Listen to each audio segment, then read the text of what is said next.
following is a presentation of the Belly Up Sports Media Network.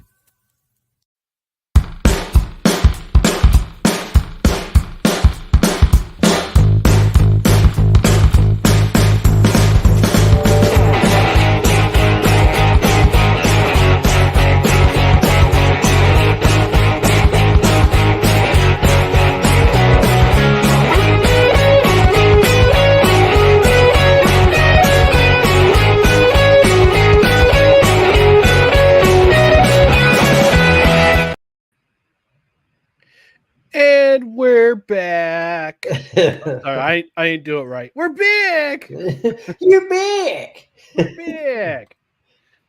Welcome, everyone, to No Crunches Required, where you don't need a press pass to talk sports. We're presented by Belly Up Sports in association with Gozilla Media. My name's Ryan McCarthy. I'm one of your hosts. To my right is a man who's in big trouble after his kerfuffle last night with Rudy Gobert. We got Dustin Henry. Dustin, how are we doing today? Hey, he came at me first. I mean, I'm just passionate about the game.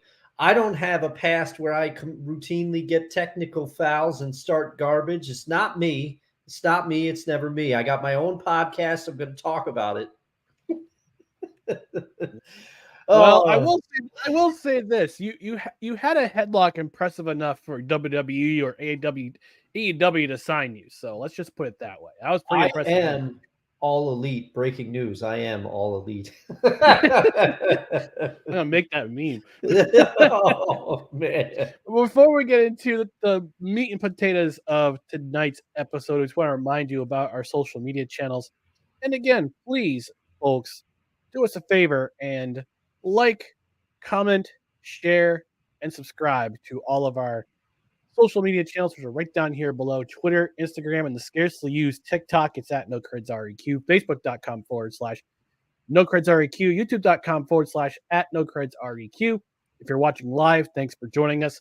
Again, hit the like button, hit the subscribe button, and you'll be notified, and hit the notifications button, because that way you'll know when we're coming on the air. Because sometimes the days change, but the hosts, they always remain the same. Yeah. Sometimes life gets in the way, but we'll always be here to bring you our crazy sports takes, even though the day not be the same, might not be the same all the time. And also, we're here for our comedy stylings. Whether you think they're highbrow or lowbrow, it's always the same brow to us. It is always the same brow to us. And speaking of brows, if you're going to listen on the podcast side and the audio side, subscribe to our podcast on a myriad of podcast network, including Apple Podcasts, Spotify, Spreaker, Google Play, wherever you podcast. Rate and review. 5 stars is the number of stars that we would like you to rate. If you are able to, on the platform you choose of your choice, if you can leave a rating or leave a review, we might even read it on the air. And this is a live show, so we want you to engage while we're on. And I know, Dustin, you've been waiting. You waited a day late to hear the sound, but I know you want to hear it. Here we go. My favorite.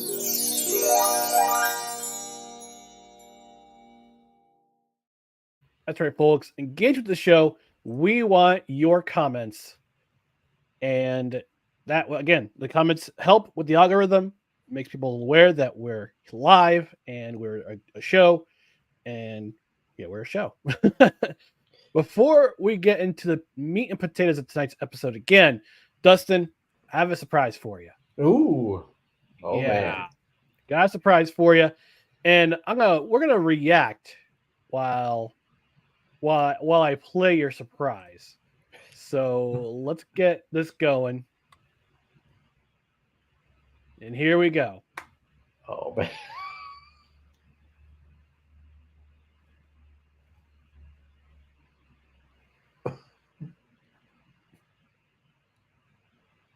I'm not hearing this sound, but this guy looks like he's really getting into it.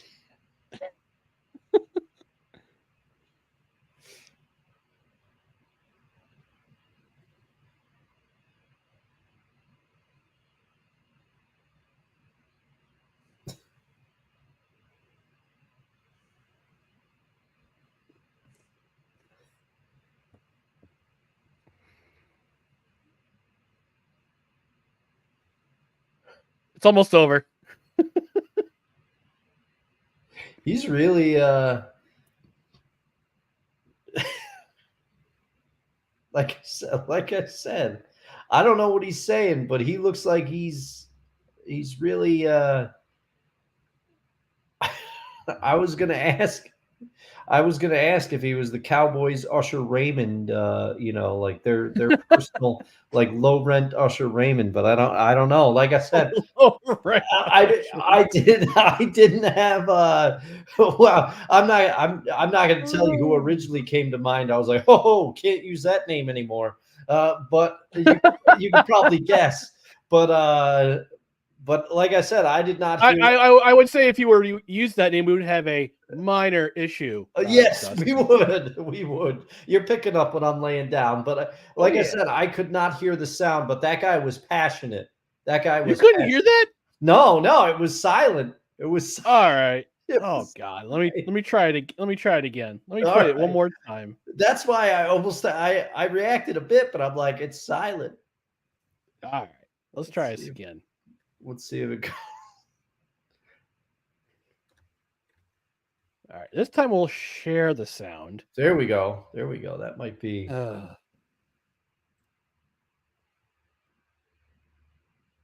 Actually, you know what? Let me just.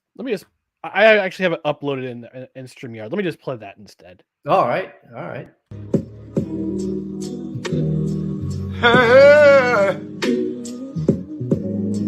Ain't nobody calling me, texting me, paging me, asking me, are you still involved?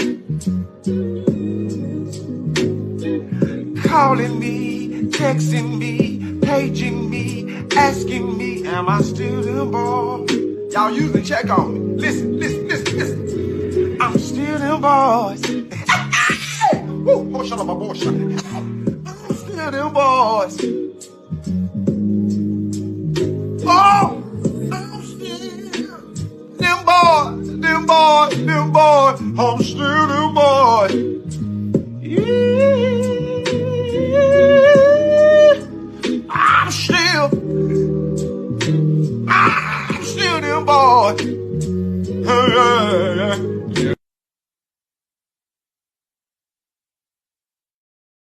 Yeah. We'll see if he gets a mysterious case of laryngitis in the next couple of weeks. I mean, because even I will admit, I will be the first to admit, Dak Prescott played out of his mind this week.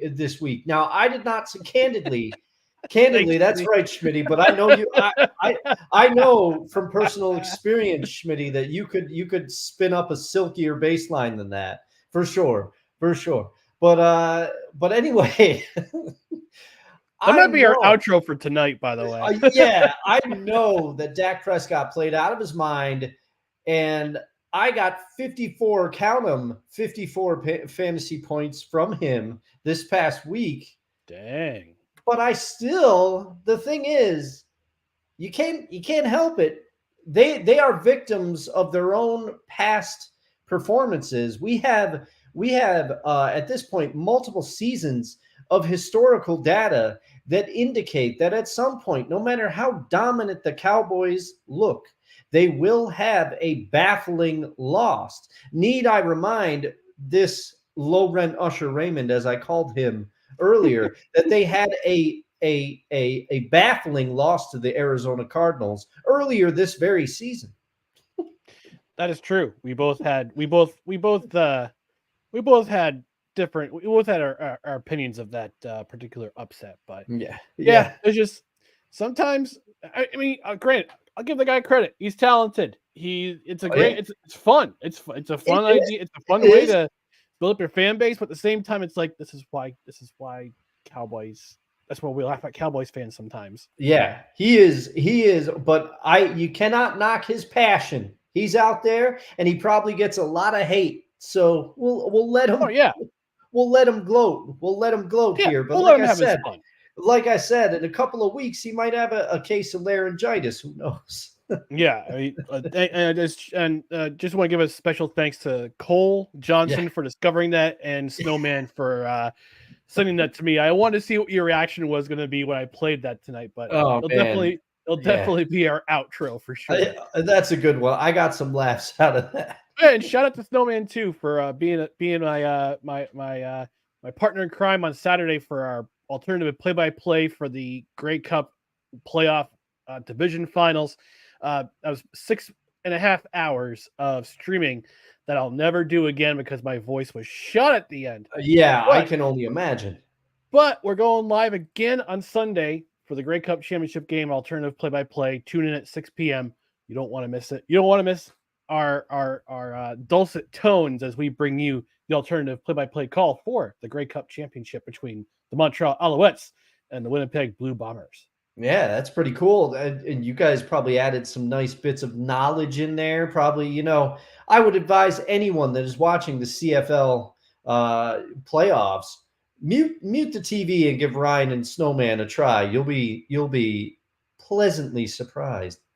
Got that right. And I got some other bonus content coming your way by the end at the end of this week as well. So oh man, don't want to miss on the YouTubes because that'll be YouTube exclusive. So tune on in. Yeah. Now we're getting into the meat potatoes. You've had the appetizers. Now it's time for the main course. We're talking about NFL Week 10, and we're going to start off as always with our biggest upset. Dustin, in your mind, what was the biggest upset from NFL Week 10? Well, in my mind, and I must confess, I did not watch as much football as I normally would have this Sunday. There were family obligations, family trumps football, but we took my dad to a nice oldies concert. And he enjoyed it very much. So that was a good time down at Proctor's. Long, though, 3.5 hours. I thought I'd be able to catch more football than I did, but that was a long concert. But anyway, I still caught up because I care about you, viewers and listeners. I have my opinions. And in my opinion, I had another game slotted in there for biggest upset until Monday night's game. I almost said last night's game. Then I remembered we're on Wednesday. Monday night's game, I was absolutely shocked because I feel like I've said this multiple times about the Buffalo Bills this season, which the Bills are going to be a theme, but I know that the Buffalo Bills defense is banged up. Everybody's got injuries, but as my brother-in-law correctly pointed out, it's supposed to be the next man up mentality in the NFL. But which he does have a point, but injuries do happen. However, I still thought that the Buffalo Bills have the talent offensively and had enough defensively to beat this Broncos team, this Denver Broncos team, which admittedly is starting to find itself, especially defensively, over the last few games. We've had plenty of fun at the Broncos' expense here on this show to start the season. Both of us have taken our shots at the Broncos, so I got to give them a modicum of credit now. That defense for the last 2 games prior to Monday's victory was starting to come around a little bit.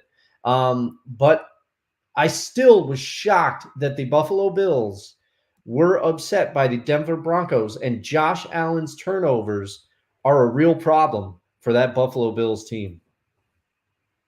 They are, and we'll talk. Well, I know Dustin, you want to touch up on that a little bit more later on when we review week 10. But yeah, this Buffalo Bills team, they seem to have lost their identity in some ways.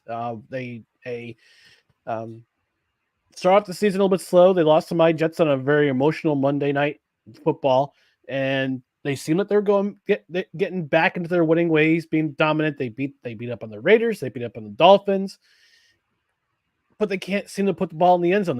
They barely beat the Giants on Sunday night in a really awful game that was played that I don't think anybody wants to relive, especially if you're a Giants fan. And then this week they come out and they had their troubles. Josh Allen, 3 turnovers, 2 fumbles, 2 interceptions and 1 fumble lost. Mm-hmm. They take the lead in the final 2 minutes of the game, which left too long of it. They left too much time on the clock for Russell Wilson. I mean, when was the last time he said that? I know. When was the last time he said that? And look, I mean, Russell's numbers were not eye-popping, but I think he's starting to – and look, candidly, I don't think he'll ever be what he once was for the Seattle Seahawks. just a few short years ago.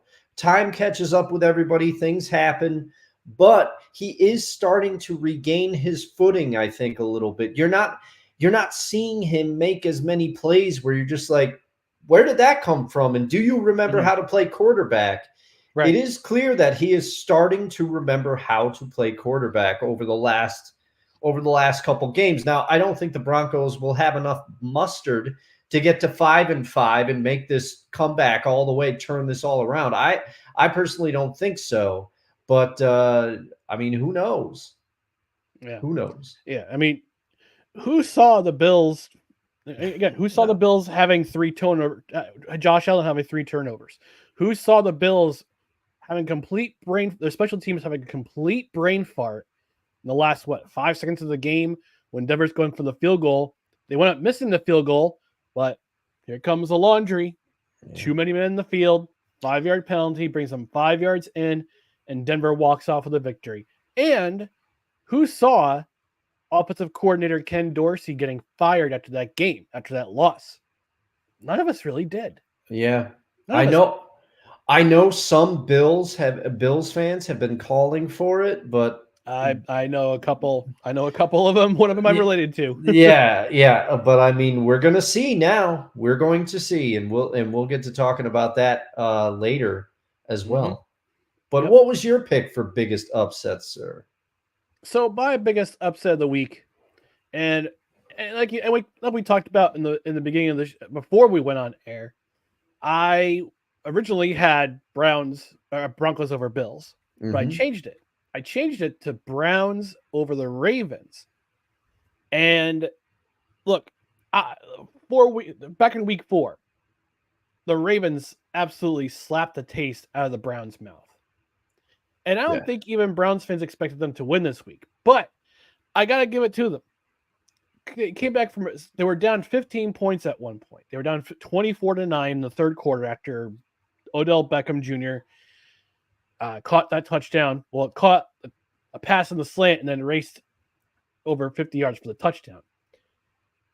But on the strength of 2 interceptions, one of which was a pick six, they didn't tie the game because they went for a 2-point conversion and missed a 2-point conversion. They went up tying the game, and then they forced the Browns defense forced a punt, and the rest of the game, for the last 4 minutes of the game, the Browns bled the clock. They got within field goal territory, walked off with a win. How many walk-off wins do we have this week? 3, 4? Yeah. Walk-off wins this week? There was a lot. Yeah, it was a pretty, unlike the week before, which we had a bunch of dogs. Yeah. Games. Yeah. We had a lot of games that were really competitive in week. Yeah, some competitive ones. That's what I was, as I was catching up and watching highlights and watching parts of various games. I'm saying, man, this is a lot better than last week. Yeah. So, it's one of them. They forced the Browns, spoiler alert, they'll have the most notable performance that in my mind for this week, because they sacked Lamar Jackson twice. They forced 2 turnovers. They forced him to throw 2 interceptions. They got the ball back within the last 5 minutes of the game. So that's they're coming up as my most notable performance of the week. But in my mind, this was the biggest upset and they were 2 games behind. They were 2 games back in the in the AFC North standings before this week. They gained a game, and now they're only 1 game behind. As the Ravens regroup, they'll play the Bengals on Thursday night, as opposed to Thursday night football, which was last week. Yeah. And the Browns play the Steelers in a very important matchup that could decide second place in the division. And like you said last week, Dustin, I made the fatal mistake of choosing the all 4 NFC East teams as my playoff teams for this year.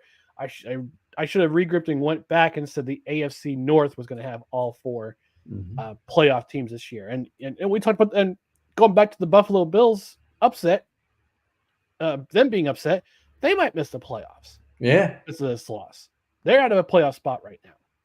Yeah, it's crazy. And, I'm sitting here saying, oh, the Browns, my spicy gumbo take isn't looking too bad. But then I saw the news this afternoon, And I didn't think, based on how he had started to play, I didn't think I'd be saying this, but the Browns are in some trouble now. They managed to overcome the injury to Nick Chubb, which I thought would give them major problems, but Jerome Ford has stepped in and he's looked good at certain times, as has Kareem Hunt.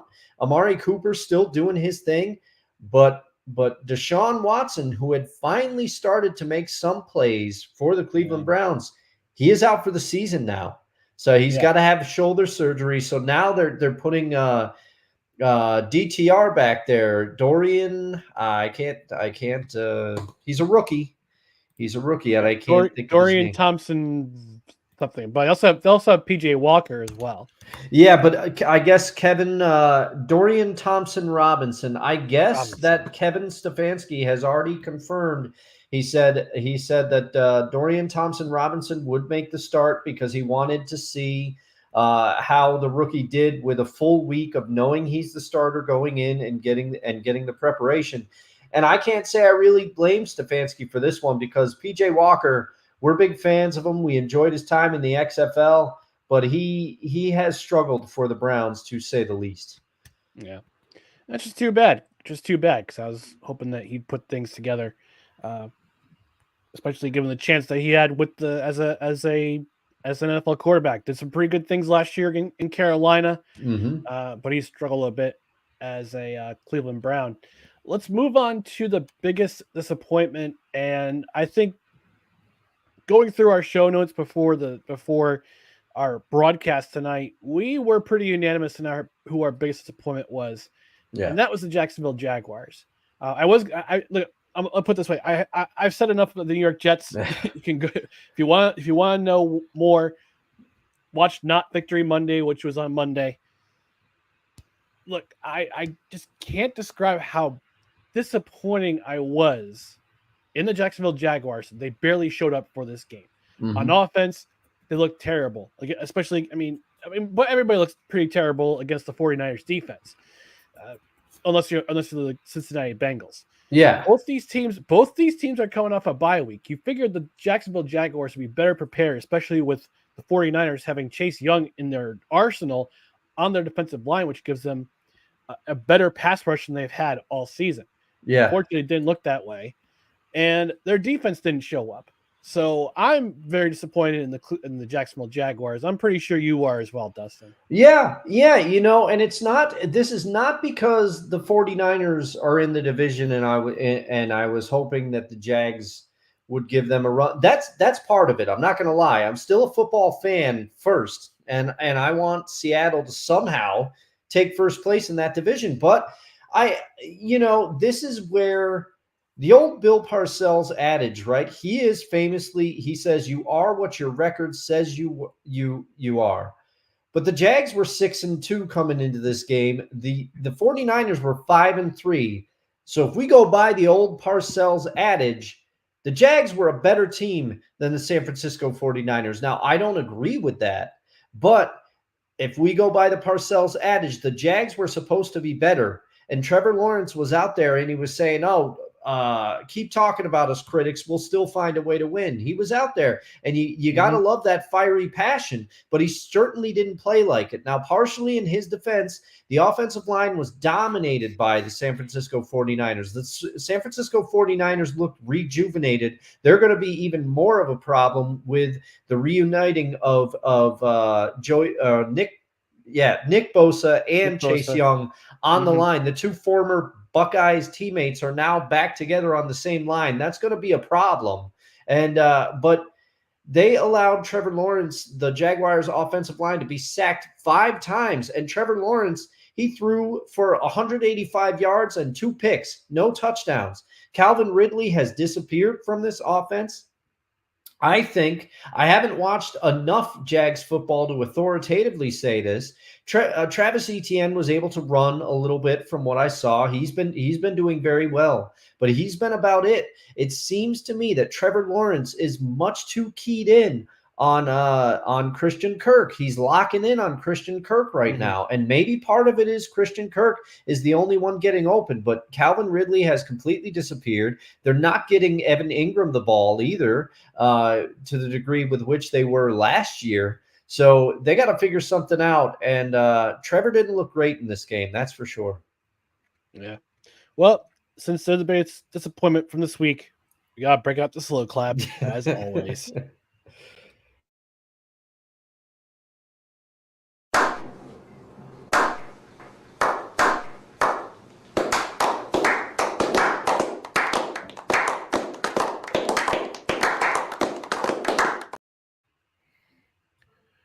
Oh, Winston.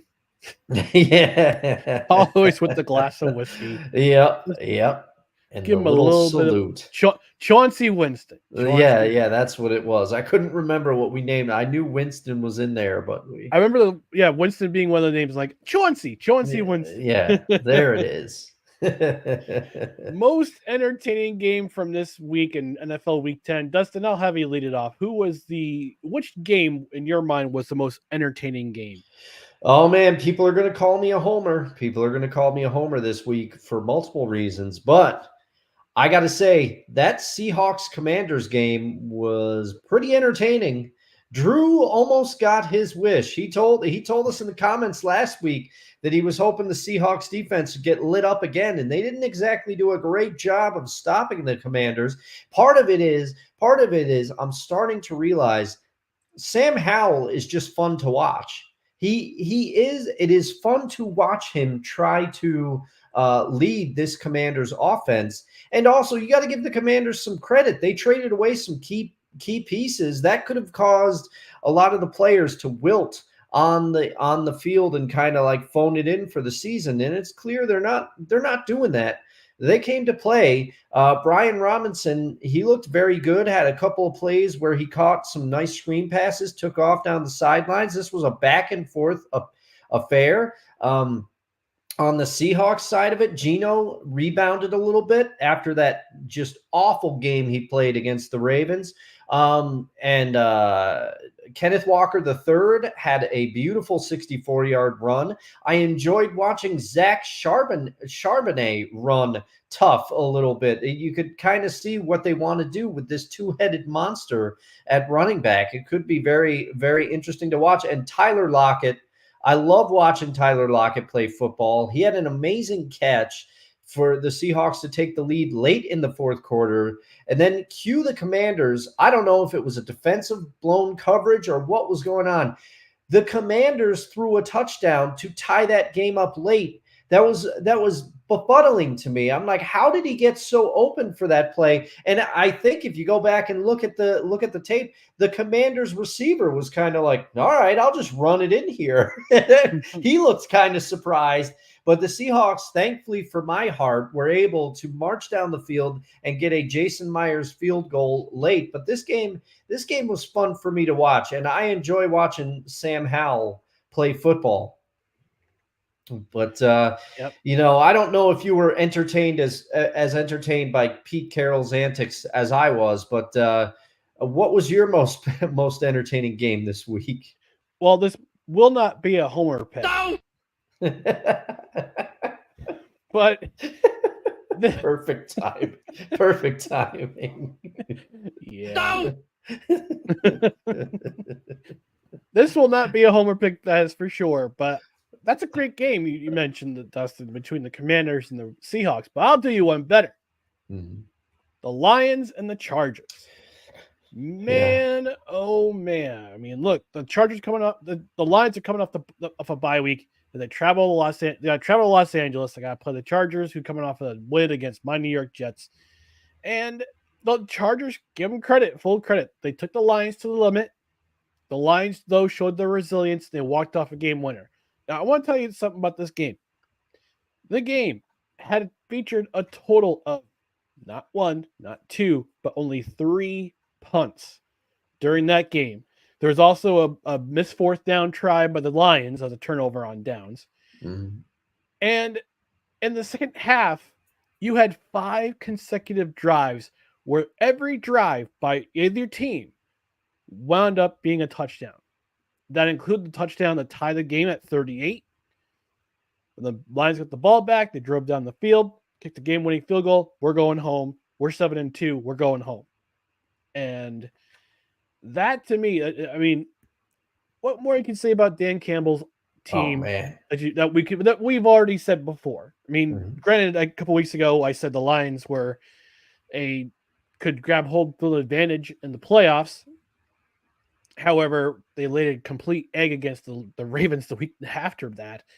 But I wasn't sure. I think that was my game to watch last week Mhm. because I wanted to see how I want to see how the Chargers did.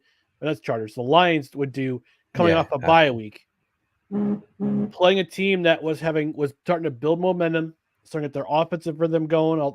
I'm sorry, at least their defensive rhythm going, and they laid 41 on them. Granted, the last 3 points came on a game-winning field goal with no time remaining.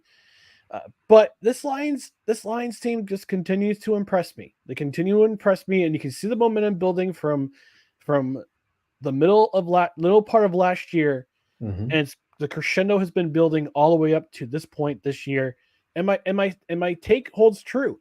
I think this team could go far in the playoffs. I think this team could have home field advantage going into the playoffs, provided things happen to either the 49ers or the Eagles, who are the creme de la creme in the NFC right now. Mhm. Although San Francisco's record doesn't reflect it, they're still at the top they're still at the tippy top with Philadelphia because they're the two teams that finished in the final four of last year's playoffs. But this Lions team, man, they're a team to watch right now. And I know Thanksgiving's coming. Mhm. Next week, Thanksgiving is coming. Everybody's going to have to watch that Thanksgiving game. In years past, the Lions had to play in a game where they're complete dog's breakfast. But this year, I'm tuning in. Oh I'm watching yeah. some Lions football. Oh yeah. Now I am thrilled about what this Lions team is doing. We have both admitted that we are in the bag for Dan Campbell. We like him as a coach. We can't get enough. We have also been complimentary to everything that Jared Goff has been able to do as the quarterback for the Lions. You gotta take your hat off to him after some of the adversity he faced and some of the criticisms levied against him by previous coaches. I'm looking at you, Jeff Fisher. But I couldn't have said it better myself. I have not been this excited to watch the Lions play on Thanksgiving. I can't remember the last time I was excited to watch the Lions play on Thanksgiving. Barry Sanders was probably still suiting up for Yeah. No, he probably was still suiting up for them. them. He was the only thing worth watching on Thanksgiving when he was around.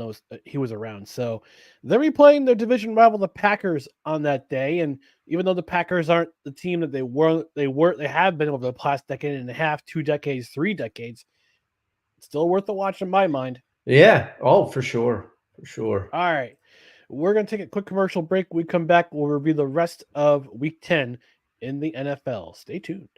Hey everyone, it's Ryan from No Credentials Required to talk to you about one of our newest partners at Belly Up Sports, SeatGeek. Yeah, live sports is great on television, but the feeling of being at the arena is a priceless experience. That's why our friends at SeatGeek are there to help you find the best tickets at the best prices. Not only can you get tickets to sporting events, but you can also get tickets to concerts, comedy shows, musicals, and more. Search for your desired event now at SeatGeek.com, enter promo code BellyUpSports at checkout, and you save $20 off your first purchase. SeatGeek. Life's an event.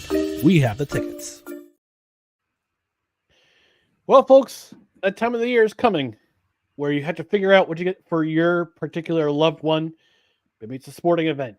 Maybe it's a concert tickets. Maybe it's a Broadway show. Maybe it's a comedy event. But but no matter what kind of tickets you want to get for your loved one, if you go to SeatGeek.com and at checkout use promo code BellyUpSports, you get $20 off your order of $50 or more.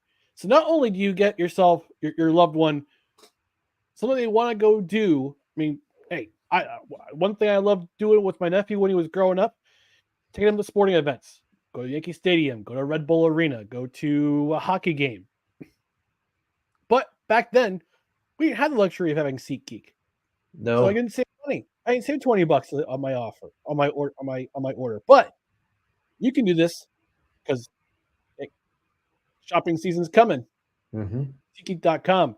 Find yourself an event to go to with your loved one.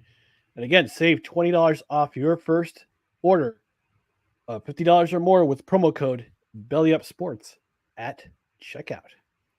Oh, and Ryan, I just have to tell you that I have it on good authority. I remember when we went to a Red Bull game way back in the day prior to SeatGeek, we didn't have these kind of discounts. And we saw a car in the parking garage that said, "Wash me." And I know for a fact that it had been there so long because the poor guy or gal spent so much on tickets for that game that they were unable to put gas in their car and they couldn't drive home. They had to walk.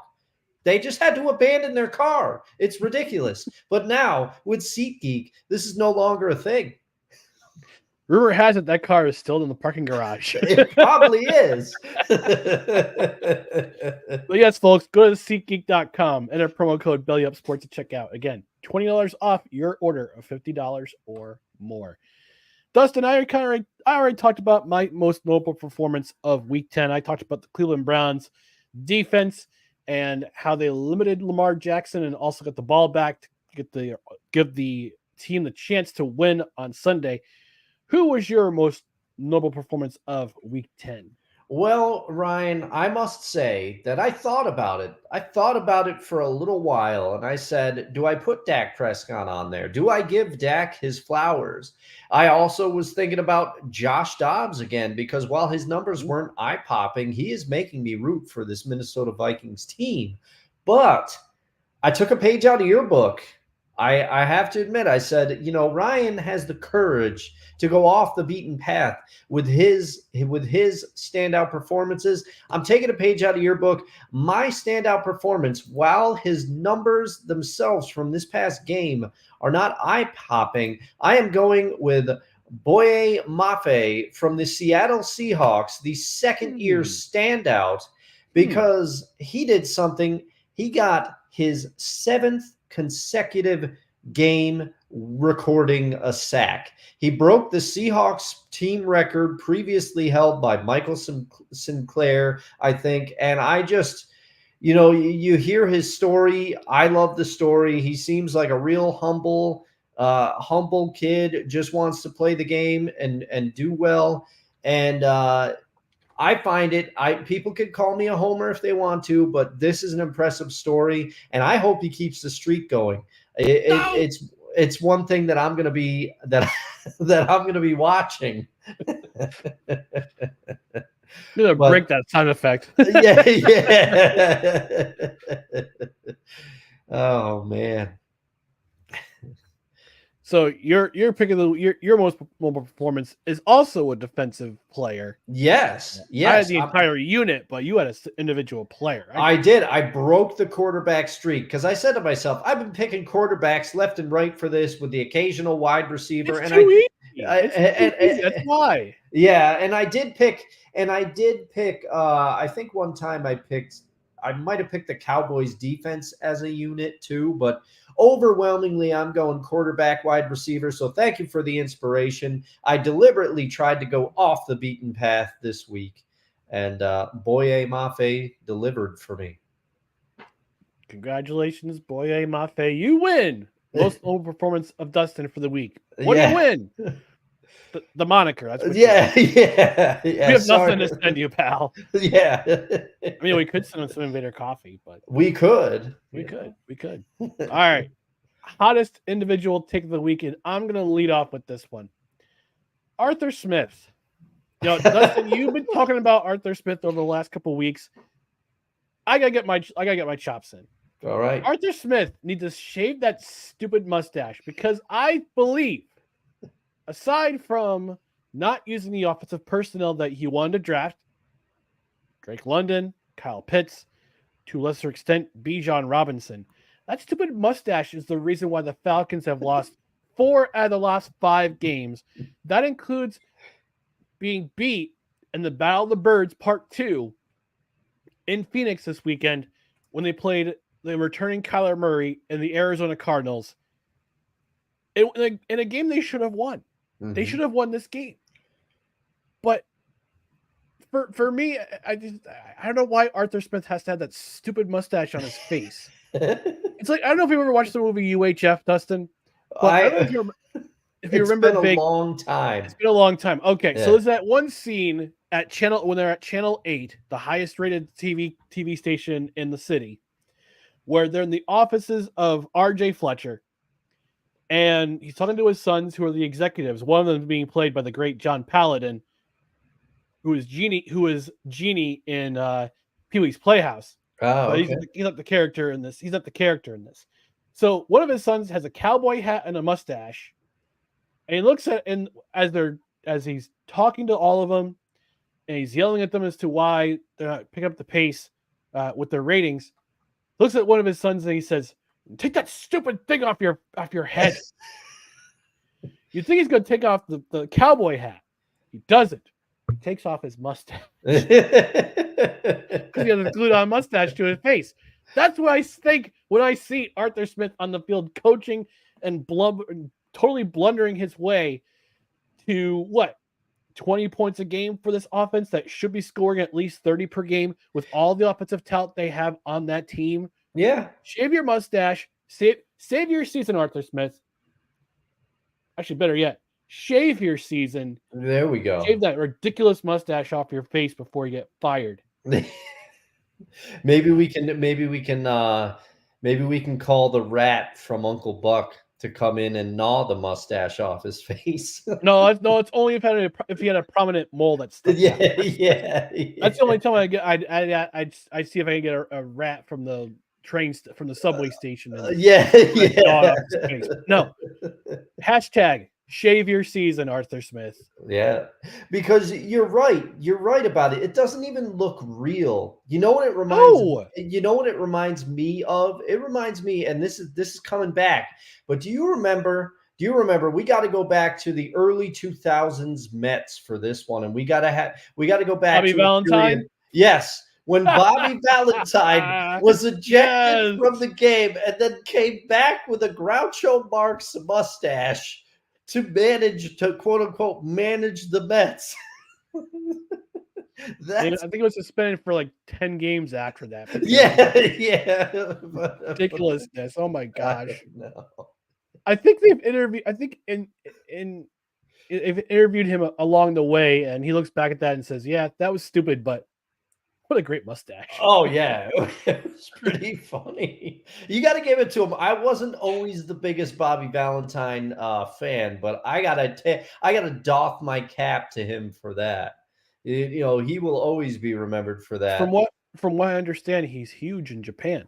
So Dustin, what was your hottest individual take of this week? Well, and this is I've been getting into the habit the past couple of weeks on this show where I seemingly and I assure you it is I did not intend for this to happen, but I have another theme this week. A couple of weeks ago it was the Belichick coaching tree and everything. This week my theme seems to be the Buffalo Bills, but specifically my hot take of the week is about one Josh Allen, number 17 there in Buffalo. Now, do you think, and I have to ask your opinion because you are a knowledgeable sports fan, and you cover a lot of things for some different networks and everything else. I have to ask, do you think that Josh Allen gets a pass? Do you think that we overlook, because he has raw talent, we overlook his actual level of play? Because a lot of times we will find excuses, or others in the media will find excuses to say, oh, Josh Allen, he's turnover prone because he believes he can make any throw. Josh Allen is turnover prone because he tries to run with the football because he just has such a competitive drive to win, and he's willing to put his body on the line. But how much of the problem starts with Josh Allen? Because to me, he throws interceptions that most other quarterbacks would be roasted for. And it seems like we take it easy on Josh Allen a little bit. Maybe because he's so likable. He from what I understand, he gives time to the media. And is he like reverse Barry Bondsing his way? Whereas Barry Bonds, he was borderline antagonistic with the media for his entire career. And as a result, he paid for it. Also, there's the whole steroid thing, but the Barry Bonds allegedly, yeah, but Barry you want to get Bonds, sued. he did not help his case with the Hall of Fame voters based on his relationship with the media because it factors in. It factors in. That's an entirely different topic for an entirely different podcast. Yeah. Because I have a theory about I have something to say about the capriciousness of the Baseball Writers Association of America. Yeah. I mean, Entirely they different should be topic. roasted. Yes. Yeah. But no, I get you. I get what you're saying. I think part of it has to do with his celebrity. Josh Allen has to do with his celebrity. And we're referring to the Buffalo Bills quarterback, not the Jacksonville Jaguars edge rusher. Yeah. I want to make that distinction there. Yeah. I think part of it has to do with his likability. I think a part of it has to do with his celebrity because you see, look, I think the Madden curse is real because he was on the 24 cover, and granted, he's not suffering a season-ending injury, but it seems like the chemistry he once had with Stephon Diggs is gone. I think the Buffalo Bills give him, maybe this is part of the reason why Ken Dorsey was fired. I haven't really listened or tuned into why he was, other than the fact that the Bills' offensive performance has been lackluster lately. But I think they put too much upon Josh Allen to do all the things he's supposed to do. I said last year, let's go back to last year when I said at the trade deadline, I thought the Buffalo Bills could get Christian McCaffrey on the team because he was still on his rookie contract, and I think that could have put them over the top to return to the Super Bowl and possibly win a Super Bowl. What happened? Billy Beane sat on his hands at the trade deadline and didn't give Josh Allen the help that he needed. Great. I mean, look, James Cook is a talented running back. He's fumble prone. We saw that in the game on Monday when they gave up a fumble, and he sat for the rest of the game until like the fourth quarter, the last drive of the fourth quarter. He was inserted back into the lineup. Yeah. James Cook is a talented running back, but he's not going to cut it as the primary running back for this team. I think that's where Buffalo screwed themselves when they put it upon Josh Allen to do too much. And yeah, in a way, I think you're right that he does get a little bit of a pass because of his relatability and his celebrity. But I think just because this offense just is it's too much about him. It's too much. They put too much burden on him to do not only the passing but also the running because he's the primary. You talk about the running game for the Buffalo Bills. Josh Allen is the running game for the Buffalo Bills. Yeah. That was going to be a problem, and it's starting to show. It's starting to show that you can't take that much wear and tear.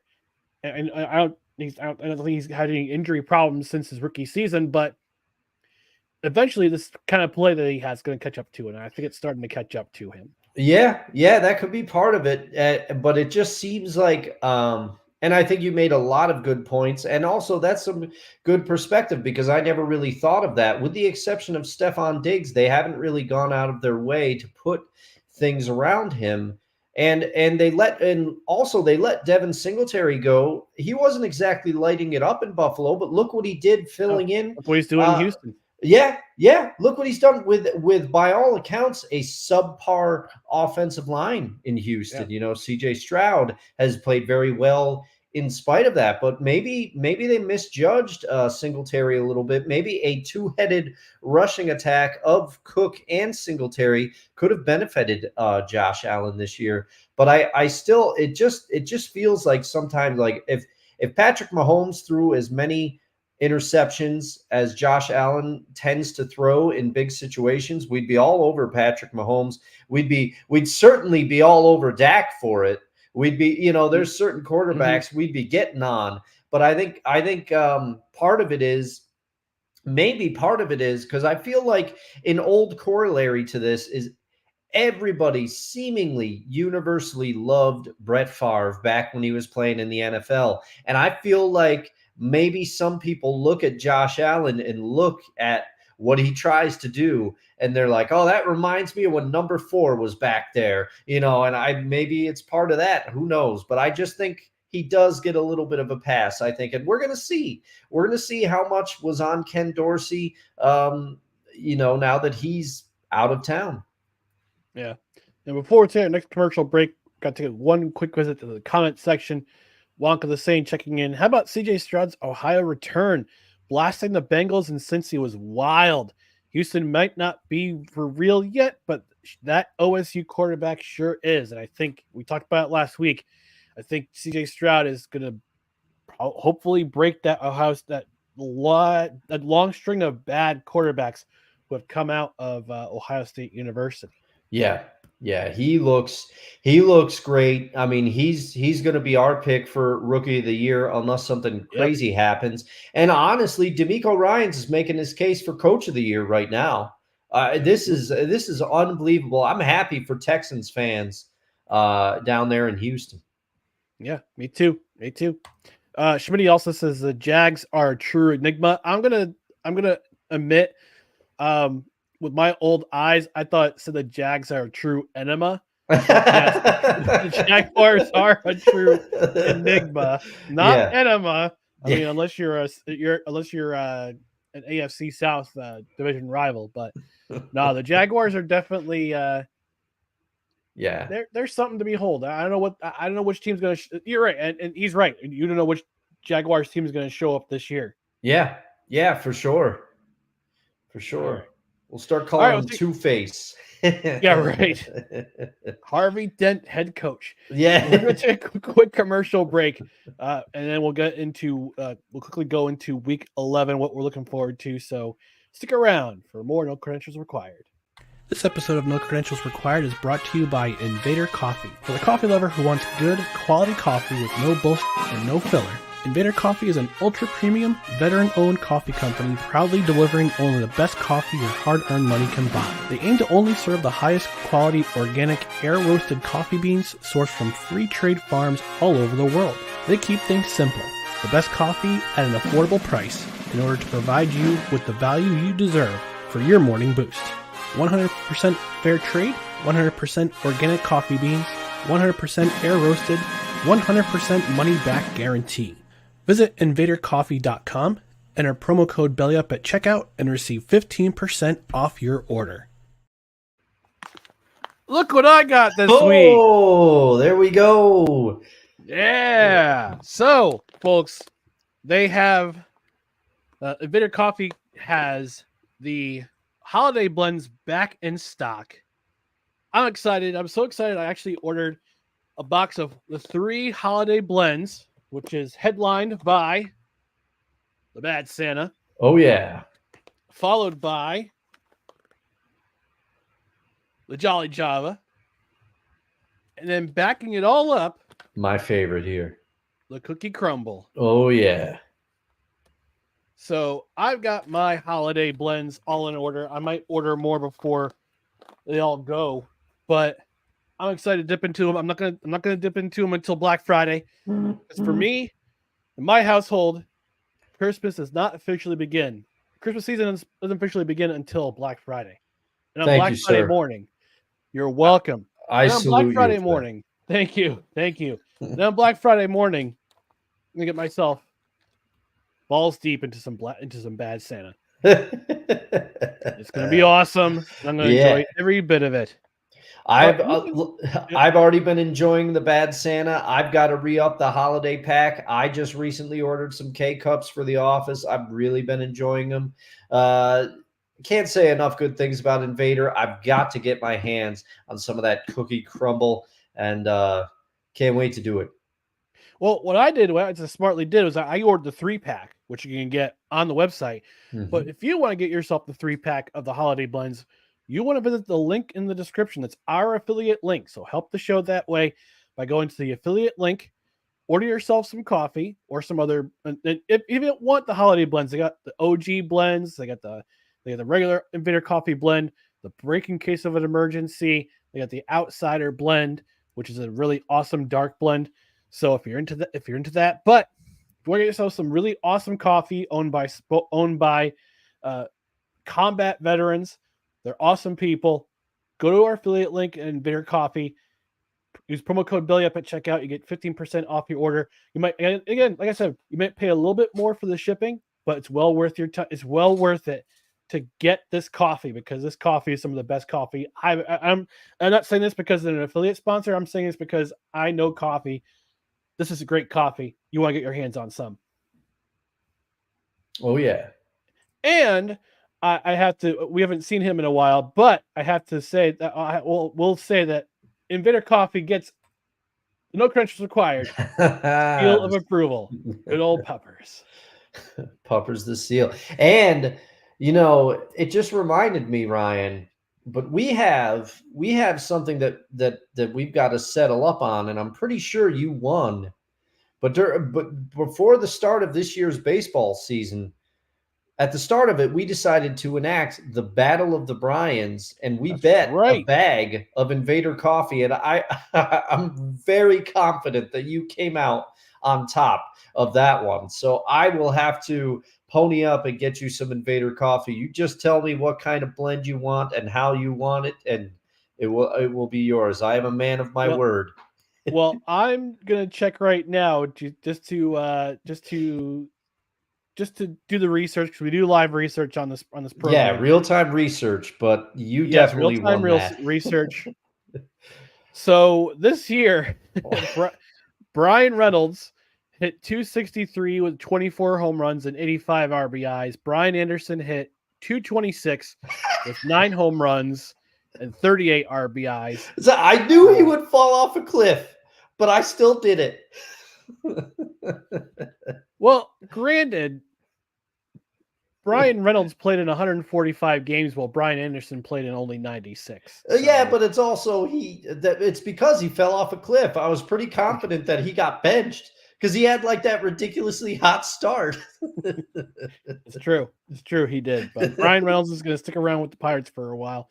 But yeah, anyway, I'll expect my bag of Vader coffee soon. But if you want to get your hands on some, go to the description, order our file link, belly up for 50% off your order. Now, due to the rest of the show, going quickly down the road for NFL Week 11, what we're looking forward to. Dustin, what's your most intriguing matchup for this week? Well, in sticking with my unintentional theme for the show, I almost jumped the wrong category. That's a bad habit here. Here we go. My most intriguing matchup is Eagles versus the Chiefs. My theme will be reemerging later in the show, but Eagles versus the Chiefs. And I'm going to tell you why. One, it's a Super Bowl rematch, right? So it's going to be good to see these two teams come back together. It's the battle of the Kelsey brothers. That's always entertaining. Their mom will be there wearing like the half jersey things that I think the Manning family first made popular. I can't remember. But that's not the reason. The reason is that, and I realize I'm probably going to sound like an insane person saying this, and I think Philly fans are going to come out of the woodwork. So I better prepare myself to be pelted with snowballs and D batteries like Santa. But to my eye, both of these teams, much more so the Chiefs, but also a little bit the Eagles, they don't quite look as dominant as they were when they both went to the Super Bowl and faced off against each other. They both kind of look like slightly lesser versions of those teams. And like I said, the Chiefs more so than the Eagles. I realize the Eagles are, what are they, 8-1? Is that their record? Yeah. So the Eagles, you're saying, Dustin, they only have one loss. The Eagles look fine. To me, Jalen Hurts has not played up to the level that he had it going last year. The Eagles have won some close games. Some teams have played them well. The Commanders seem to be one. So they just look a little off the pace of both these respective teams look to be a little off the pace. So it'll be, first of all, I think it'll be a good game because I think both teams are still good teams. And also both head coaches, very good. And this is one that the Sunday night or the Monday night scheduling team got right. before the NFL season. This is going to be a game I want to tune into, primarily because it'll be a good measuring stick for both teams to see where they're at. But I'm intrigued to see what your most intriguing matchup is. Yeah, I'm going to go a little off path as I usually do. I'm going with Steelers Browns. Ooh, And okay. whoever wins this game, they keep pace with Baltimore in the NFC for the AFC North lead. I'm really fascinated to see what the Browns can do on offense now that Deshaun Watson's out for the season because he broke his shoulder in that game. I believe it was that last sack that he took in the fourth quarter on that game-winning drive that did him in, unfortunately. I'm kind of curious to see what they'll do. And I'm my feeling about the matter is that they can get the run game going and their defense can force Kenny Pickett to make a lot of mistakes that we've seen him do over this past year. I think the Browns will win this game. On the flip side, if Kenny Pickett isn't error prone, the Steelers can get their run game going against this I think it's a very formidable Browns defense. Yeah. And their own defense can force whoever is at quarterback for the Browns, whether it be PJ Walker or DTR, Dorian Thompson Robinson, to make mistakes. This could be the opposite direction. So I think it's going to be a low-scoring game. And I'm really intrigued to see which team is going to be the one to pick up the pace and step things up in their pursuit of not only the wild card, but also the division lead. Because Baltimore and the Ravens, or not Baltimore, Baltimore and Cleveland split their season series. So it's going to be really intriguing to see which the Steelers or the Steelers. I don't think anybody thought was going to be at this point at 6-3 going into week 9 of the season. I thought they were going to be playoff, going to be below 500, but Mike Tomlin knows how to motivate his guys, and this franchise just knows how to. I don't know, for some reason, they just keep reloading. It's really unbelievable to me. I heard a stat that blew my mind. The Steelers have been outgained in every single game they have played this season, and they still are finding ways to win, which to me, I don't think that's sustainable. I think eventually they'll like the stats are gonna kind of even, the Steelers will even out, because that is unbelievable that they've managed to win games while being outgained by every single opponent. But the things that are on the plus side for the Steelers is Najee has looked a lot better the last couple games running the ball. Jaylen Warren also doing well running the ball, which helps mitigate the mistakes that Kenny Pickett can make. But I can't help but think it reeks a little bit of last year's Vikings to me, where they were a statistical anomaly. I said on these airwaves that they were the worst 10-win team I'd ever seen, and the worst 13 team we've ever seen. Yeah, and it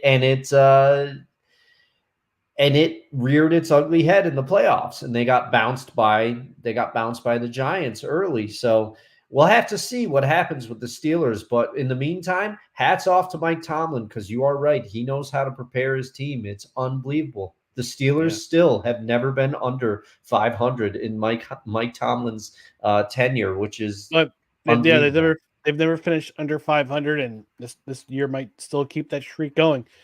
Let's go over to Desperation City. I've got another AFC North matchup as my Desperation City game of the week.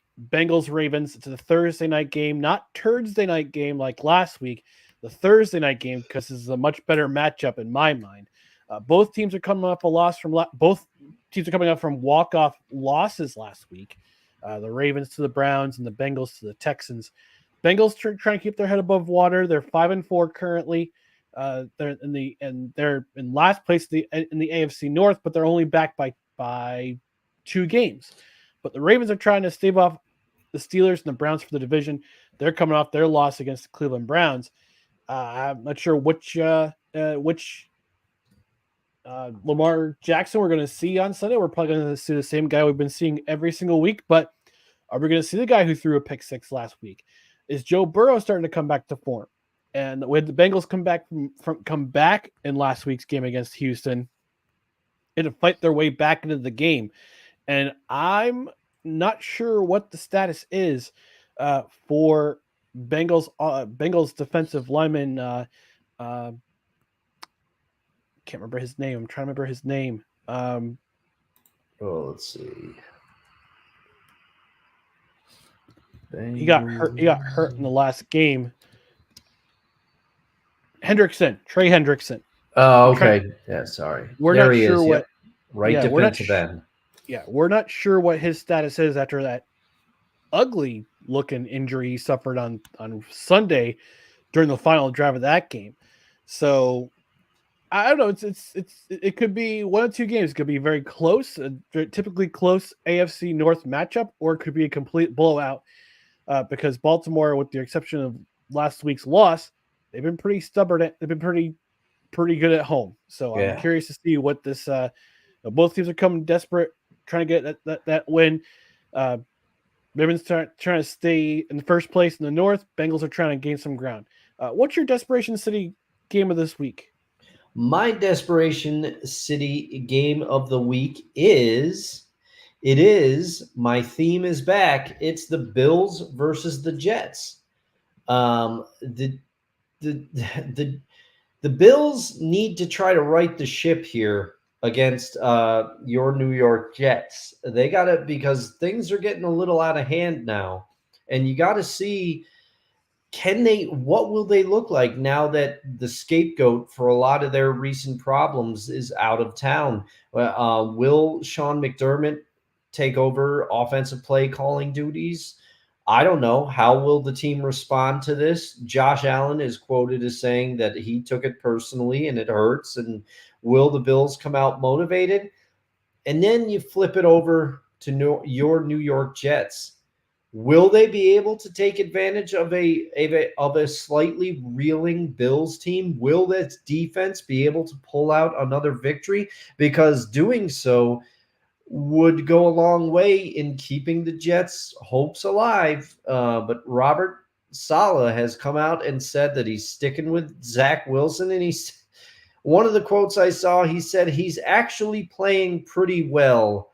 Now, Robert, there's a difference between towing the company line and trying to support your guy and being downright delusional. And I think you're skewing much more towards the latter. But both of these teams need to win this game. Well, funny you should talk about the Jets and the Bills because they're actually my castor oil game of the week. Look, the Jets defense are playing a Bills offense that can't seem to find their identity. And right now, the Jets defense is Josh Allen's kryptonite. He doesn't play well against this Jets defense, especially over the last couple seasons. On the flip side of the ball, the Jets have their own struggles of their own on offense. They've gone 36 consecutive. Let me say that again. 36 consecutive drives without scoring a touchdown. And whenever they try to get in the end zone, they shoot themselves in the foot. They can't seem to right the ship. Apparently, there's a players only meeting between the offense on Tuesday, which resulted in Michael Carter, the running back Michael Carter, being released from the Jets. I guess they didn't want to have him sit on the bench while Breece Hall and Dalvin Cook were getting the majority of the carries. Meanwhile, they drafted a running back, Izzy Abanikanda, who's being activated this week. And I know what he did in the preseason. I know what he can do.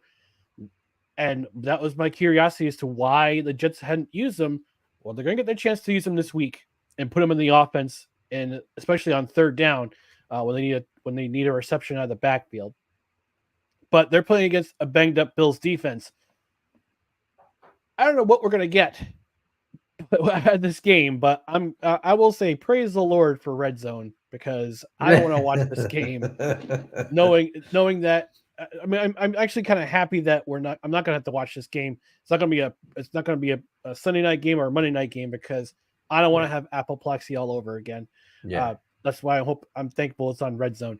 Dustin, what about you? What's your castor oil game of the week? My castor oil game of the week is the Cowboys, them boys, them. Hey. All right, I'll stop. I had to do it.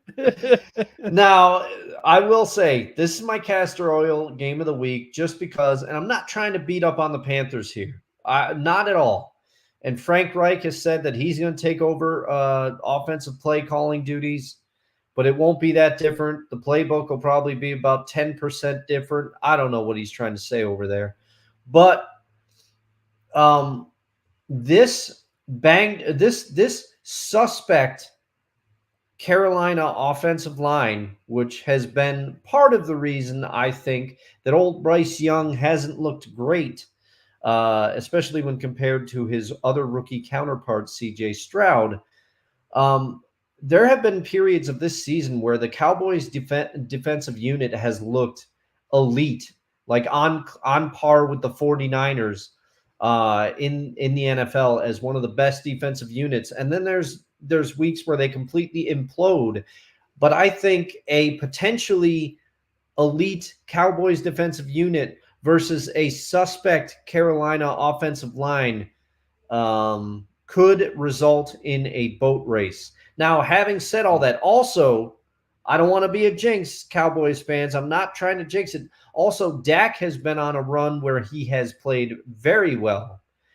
But there is a small part of me that thinks this could be the perfect trap game for the Cowboys to play down to the competition and confoundingly lose this game. But I don't think that's going to happen. I think the Cowboys are going to run away with it early, and I don't want to watch this game. I kind of wonder if, like the Dolphins game, they're going to spot the Panthers a 14-point lead before rallying, coming back to win that game by 4 touchdowns. So yeah, I don't want to watch that game either. Yeah, even though them boys, I ain't watched that game. Again, red zone for me, red zone all the way. Yeah, of course. All right, and our last category for week 11. Let me just change this real quick, and that's done. Players to watch in week 11. Dustin, I'm going to start with you. Who's your play to watch in week 11? I'm going to sound like a broken record, but I already alluded to it earlier. I don't have a sound effect for that yet, so I already alluded to it earlier in the show, but to me, it's Josh Dobbs. When you think that he started the preseason as the backup quarterback for the Cleveland Browns, and now look where he is. This is unbelievable. His numbers have not been eye-popping, but he is showing that he can lead a team in this league, and he is doing it for a Vikings team that a lot of people in the beginning of the season stuck a fork in. I know I was one of them, and then I surely thought that their goose was cooked once Kirk Cousins went out with that injury.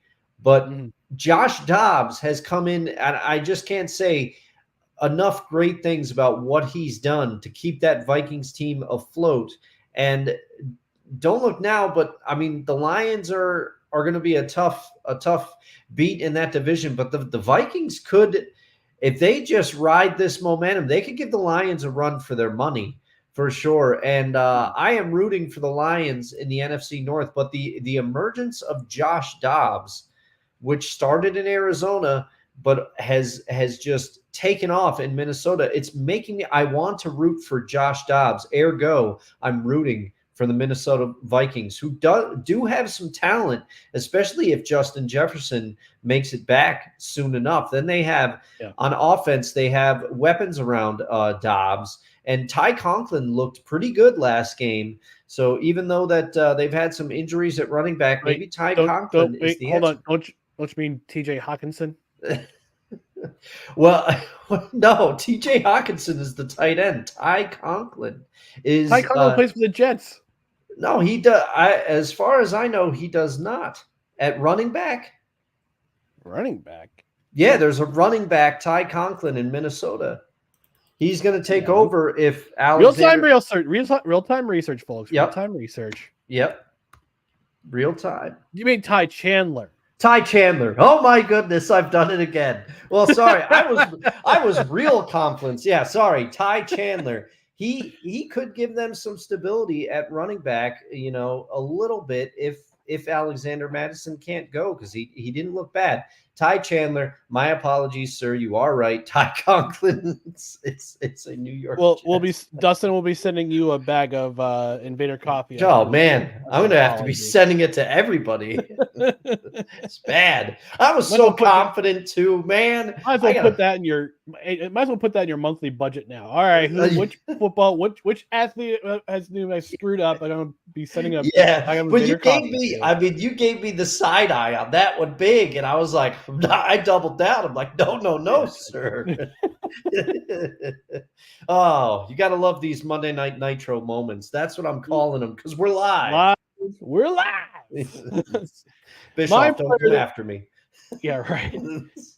My player to watch in Week 11 is Sam Howell. Oh yeah, Commanders, league leader in passing yardage, and they're playing a Giants team who have been woefully disappointing this season. Again, I had all three NFC East teams going to the playoffs this year as both the division champ and the wild cards. The Giants have not held up the end of their bargain. I guess supposedly both Dable and Joe Schoen are coming back next year.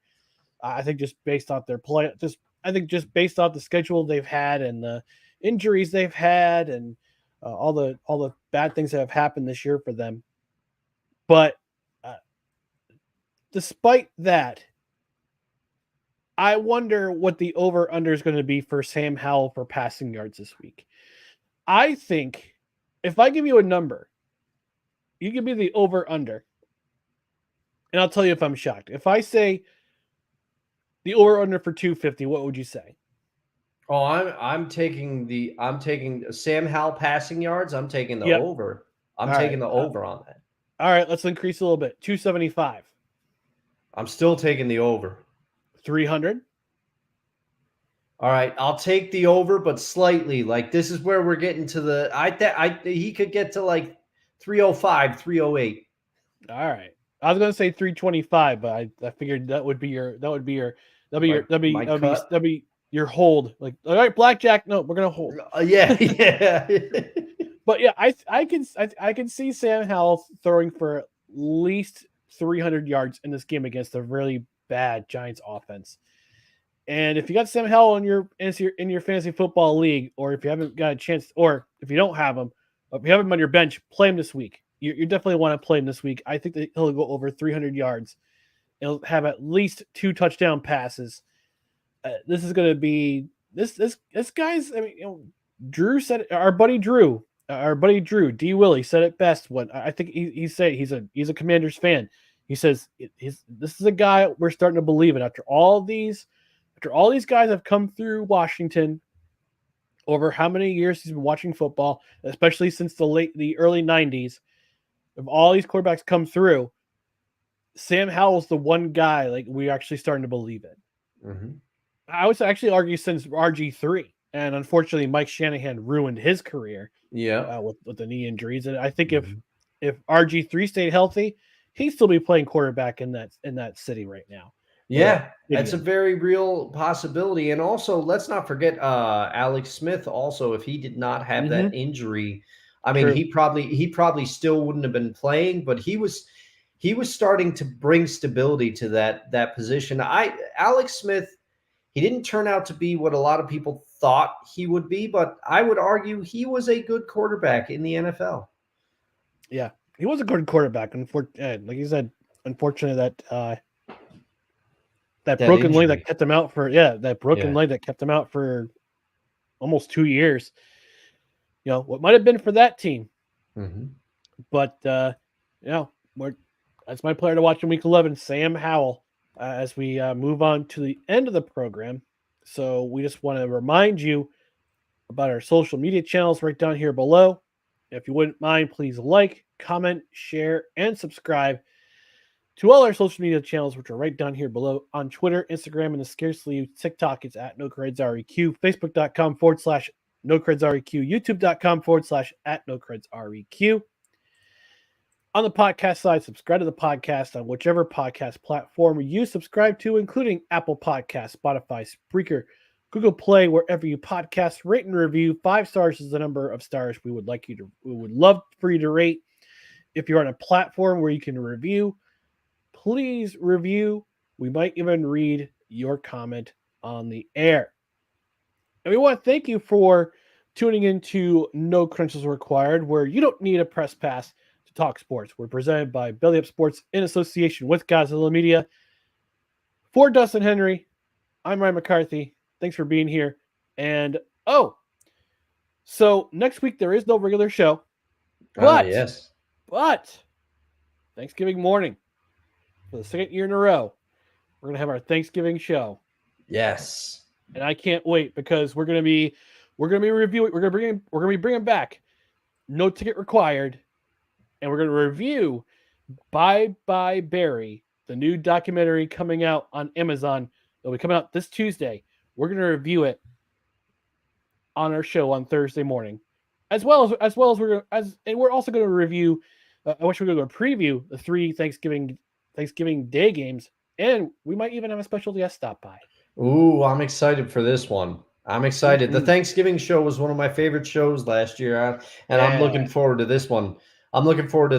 And I apologize to Ty Conklin, Ty Chandler, Frank Wycheck, Sam Weish, anyone else that I have that